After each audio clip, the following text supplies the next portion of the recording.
அகாசா அப்பர் முன் 3 fighting spirit. இவனோட back story ரொம்ப பெயின்ஃபுல்லானதா இருக்கும். இந்த வீடியோல அகாஸோட ஃபேக்ட்ட தான் பார்க்க போறோம். இதுல ஸ்பாய்லர் இருக்கும். வேண்டாம் அப்டின்னா நீங்க ஸ்கிப் பண்ணிக்கங்க.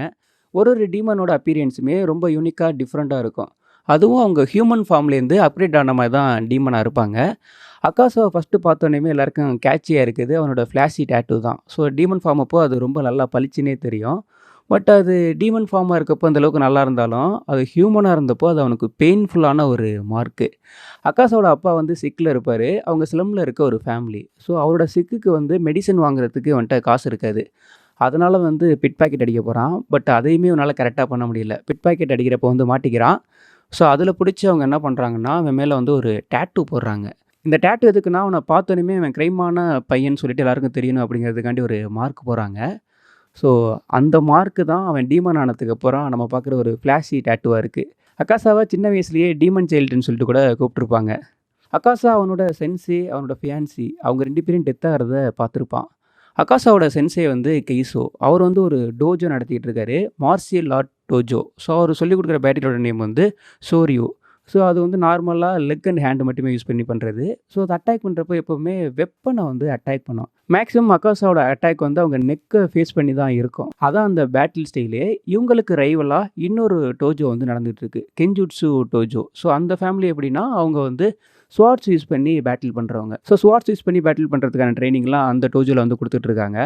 ஸோ இவனோட ஃபியான்சி வந்து சிக்ல இருக்காங்க. ஆல்ரெடி இவங்க அப்பா சிக்ல இருந்த பார்த்துக்கிட்ட ஒரு எக்ஸ்பீரியன்ஸ்னால, இவன் வந்து அந்த பொண்ணையுமே நல்லா பார்த்துக்கிறான். அவங்களோட பேர் வந்து கொயூகி. அந்த பொண்ண தான் அவன் மேரேஜ் பண்ண போறான். பட் ஆப்போசிட்ல டோஜோ இருந்தாங்க இல்லையா? கென்ஜுட்சு ஃபேமிலி.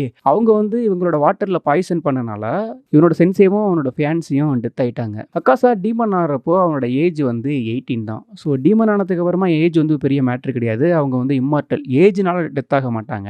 இவனுக்கு ஹியூமனா இருக்க எக்ஸ்பீரியன்ஸ்ங்கிறது ரொம்ப ரொம்ப கம்மி. ஸோ அதுக்குள்ள ஏன் மூசா வந்து இவன டீமன் ஆக்குனான்னா, நம்ம அக்காசா பண்ண சம்பவம் அந்த மாதிரி இருந்திருக்கும். இவங்க பாய்சன் பண்ணாங்க இல்லையா? கென்ஜுட்சு டோஜோ ஃபேமிலில இருக்கவங்க பாய்சன் பண்ணாங்க இல்லையா? ஸோ அதனால அக்காசா வந்து அவங்க எல்லாரையுமே அடிச்சு கில் பண்ணியிருந்திருப்பான். அதுவும் ஒரு சில பேரோட ஸ்கல் எல்லாம் அப்படியே தெரிச்சிருந்திருக்கும். ஒரு சில பாடி பார்ட்ஸே காணாம சொல்லிட்டு தேடியிருப்பாங்க. ஸோ பாடிய பார்த்து அந்த பெர்சன் சொல்லிட்டு ஃபைண்ட் பண்ணலாம் இல்லையா? அப்படி ஃபைண்ட் பண்ண முடியாத அளவுக்கு எல்லாரையுமே வந்து வெறித்தனமா நசுக்கி இருந்திருப்பான். அந்த இடத்த பார்க்குறப்பவே இது நரகத்தில இருக்க ஒரு பிளேஸ் மாதிரி இருந்திருக்கும். மூசானுக்கு வந்து இந்த இன்ஃபர்மேஷன் போகுது. நம்ம இந்த எந்த ஒரு டீமனையுமே இங்க அனுப்பலையேன்னு சொல்லிட்டு அத பார்க்கறதுக்காண்டி வர்றான். ஸோ அதுக்கப்புறம் தான் அத பண்ணது வந்து ஒரு ஹியூமன்னு தெரிஞ்சுக்கிட்டு, அக்காசாவ வந்து அவன் டீமன் ஆக்குறான். அக்காசா எந்த ஒரு வுமனையுமே சாப்பிட்டுருக்க மாட்டான். ஸோ அதுக்கு காரணம், இவன் அவனோட ஃபியான்சி மேல வச்சிருந்த ஒரு லவ் தான். வுமன்ஸ சாப்பிடுறப்போ அந்த டீமன் வந்து ரொம்ப பவர்ஃபுல் ஆவாங்க. ஸோ அதனால தான் டோமா அதிகமான வுமன்ஸ வந்து சாப்பிட்டுட்டு இருப்பான். டோமா ஒரு கல்ட் நடத்தி, ஸோ அதில இருக்க பொண்ணுங்கள எந்த ஒரு ரெஸ்க்யூமே இல்லாம ரொம்ப ஜாலியா சாப்பிட்டுட்டு இருப்பான். பட் இது அக்காசாவுக்கு தெரியும். வுமன்ஸ சாப்பிட்டா நம்ம ஸ்ட்ராங் ஆகலான்னு சொல்லிட்டு, ஸோ ஆனாலும் அவன் சாப்பிட்டுருக்க மாட்டான். டீமன் ஆனதுக்கு அப்புறமா ஹியூமனா இருக்க நெறைய மெமரீஸ் வந்து அவனுக்கு இருக்காது. பட் ஒரு சிலது மட்டும் ஸ்ட்ராங்கா இருக்கும். ஸோ அதில ஒண்ணு வந்து அந்த பொண்ணு மேல வச்சிருந்த லவ். ஸோ அந்த பொண்ணு யாரு அந்த இதெல்லாம் இருக்காது. பட் நம்ம வுமன வந்து ஹேட் பண்ணக்கூடாது அப்படிங்கிறது ரொம்ப ஸ்ட்ராங்கா இருக்கும். ஸோ அதனால தான் அவன் வுமன்ஸ சாப்பிட்டுருக்க மாட்டான். இதுக்கான பர்மிஷனையுமே மூசான் குடுத்திருந்திருப்பான். ஏன்னா அக்காசா வந்து ஒரு பெஸ்ட் ஃபைட்டர். அக்காசா காம்பஸ் நீடில்னு சொல்லிட்டு ஒரு டெக்னிக் வந்து யூஸ் பண்ணுவான். இது அவனோட ஃபியான்சி ஹேர் பின்னோட ஒரு இன்ஸ்பயர் தான். அவங்க ஃபியான்சிக்கு வந்து ஒரு ப்ராமிஸ் பண்ணியிருந்திருப்பான். ஸோ அவங்கள வந்து நான் ஃபயர் ஒர்க்குக்கு கூட்டிட்டு போறேன்னு சொல்லிட்டு, ஃபயர் ஒர்க் அப்படிங்கிறது வந்து அது பெரிய ஒரு ஃபெஸ்டிவல் மாதிரி. ஸோ நம்ம நெறையா அனிமில வந்து பார்த்துருப்போம் இல்லையா? ஸோ அந்த மாதிரி தான் அத கூட்டி போறேன்னு சொல்லிட்டு ப்ராமிஸ் பண்ணியிருப்பான். இவன் அட்டாக் பண்றதுமே ஃபயர் ஒர்க்க ரிமைண்ட் பண்ற மாதிரி இருக்கும். அக்காசா ஸ்ட்ராங்கான பீப்பிள ரெஸ்பெக்ட் பண்ணுவான். அதனால தான் கியோஜிரோவ பார்த்தோனேயுமே அவனுக்கு வந்து இம்ப்ரெஸ் ஆயி ஃபைட்டிங் ஸ்பிரிட்ன்னு சொல்லிட்டு கூப்பிட்டுருப்பான். ரென்கோக்குவ அவன் வந்து டீமன் ஆக சொல்லி திரும்ப திரும்ப ஆஃபர் பண்ணிட்டே இருப்பான். ஸோ அக்காசா டீமன் ஆனதுக்கு அப்புறமா அவனுக்குள்ள இருக்க ஒண்ணே ஒண்ணு ஸ்ட்ராங்கர் ஆகணும். ஸோ அதனால ஸ்ட்ராங்கரா இருக்க பீப்பிள வந்து அவன் நம்ம பேட்டில் பண்ணி வின் பண்ணணும் அப்படின்னு சொல்லிட்டு தான் நெனைப்பான். ஸோ இப்போ அவர் ஹியூமனா இருக்கப்போ பேட்டில்ல வந்து ஒரு பாயிண்ட்ல எப்படியும் அக்காசா வந்து வின் பண்ணிருவான். ஏன்னா இவனுக்கு நெறைய பெனிஃபிட்லாம் இருக்கு இல்லையா? ஸோ அதனால அவர் டெத் ஆயிடுவாரு. அது வேஸ்ட் ஆகக்கூடாது. அவரோட ஸ்ட்ரென்த் வந்து இருக்கணுங்கிறதுக்காண்டி தான் அவன் டீமனா இருக்க சொல்லி அவன் ஆஃபர் பண்ணிட்டே இருப்பான். அதே மாதிரி அக்காசா வந்து வீக்கா இருக்க பெர்சனையும் ஹேட் பண்ணுவான். ஸோ அந்த ஹேட் அப்படிங்கிறது அவனுக்குள்ளேருந்து வர்ற ஒண்ணு. ஸோ அந்த ஹேட்ட நம்ம டெப்த்தா பார்த்தோம்னா, அவன ஹேட் பண்ணிக்கிறான். ஸோ தான்ஜிரோ பார்த்தோனே இவன் கில் பண்ண போயிருப்பான். ஏன்னா வீக்கா இருக்க பெர்சனுக்குலாம் இங்க என்னடா இடம் அப்படிங்கிற மாரி தான் போயிருந்திருப்பான். பட் ஏன் இவன் வீக்கா இருக்க பெர்சன வந்து ஹேட் பண்றான் அப்படின்னா, அவனோட சென்சே இறந்தாரு. அவனோட ஃபியான்சி இறந்தாங்க. அவனோட அப்பா இறந்தாங்க. இது எல்லாத்துக்கும் காரணம் நாம வீக்கா இருக்கதான்னு சொல்லிட்டு அவன் நெனைக்கிறான். ஸோ நம்ம ஸ்ட்ராங்கா இருந்தா இது எல்லாமே நடக்காம தடுத்துருக்கலாம். ஸோ நம்ம வீக்கா இருக்கனால தான் இவ்வளவு நடந்துருச்சு. ஸோ அப்படிங்கிறதுக்காண்டி வீக்க வந்து அவன் ஹேட் பண்றான். ஸோ அவங்கலாம் டெத் ஆயிட்டாங்க அப்படிங்கிறதெல்லாம் அவனுக்கு இல்ல. ஸோ அவன் ஸ்ட்ராங் ஆகணும் அப்படிங்கிறது மட்டும் இருந்துகிட்டு இருக்கு. பட் அதுக்கு ஒரு காரணம் இல்ல இல்லையா? அவன் பாஸ்ட்டோட தான் திரும்ப திரும்ப சண்டை போட்டுட்டு இருக்கான். இதே நம்ம வந்து கியோத்தோரோ அப்பர் ரேங்க் 6 இருக்கு இல்லையா? ஸோ அவன எடுத்துக்கிட்டாலும் டென்கன பார்த்தோனயே அவனுக்கு வந்து ஒரு பொறாம தான் வரும். ஸோ இவரு என்ன இப்படி இருக்காரு? ஒரு மசிலா பார்க்கவே நல்லா இருக்காருன்னு சொல்லிட்டு ஒரு பொறாம வரும். ஏன் அவனுக்கு அந்த பொறாம வருது அப்படின்னா, ஸோ அவன் வளர்ந்த பிளேஸ் அந்த மாதிரி. அழகுக்கு வந்து ரொம்ப பிரியாரிட்டி குடுத்துருப்பாங்க. ஆனா அவன் அழகா இருக்க மாட்டான் இல்லையா? ஸோ அதனால தான் அழக பார்த்தா அவன் கோவப்படுறான். அதே தான் அக்காசாவுமே. வீக்கா இருக்க பெர்சன பார்த்தா அவனுக்கு கோவம் வரும். அக்காசா ஹியூமானிட்டிய டோட்டலாவே ரிஜெக்ட் பண்ணியிருந்திருப்பான். ஸோ அவங்க அப்பா டெத் ஆகுறப்போ என்ன சொல்லியிருப்பாருன்னா, "இது கரெக்ட் கிடையாது. நீ பிட் பாக்கெட் அடிச்சுட்டு வர்ற காசுல மெடிசன் வாங்கி உயிரோட இருக்கிறது கரெக்டான ஒண்ணு கிடையாது." அப்படிங்கிறதுக்காண்டி தான் அவர் வந்து சூசைட் பண்ணியிருந்திருப்பாரு. அதே கெய்ஸோ வந்து இவனுக்கு ஏன் மார்ஷியல் ஆர்ட் சொல்லிக் குடுத்துருந்துருப்பாருன்னா, வீக்கான பெர்சன புரொடெக்ட் பண்ணணும். ஸோ அதுக்காண்டி தான் அவர் வந்து சொல்லிக் குடுத்துருந்துருப்பாரு. ஸோ அதனால தான் தாஞ்சிரோ வந்து சொல்லுவான், ஸ்ட்ராங்குனா வீக்க வந்து அட்டாக் பண்றது கிடையாது.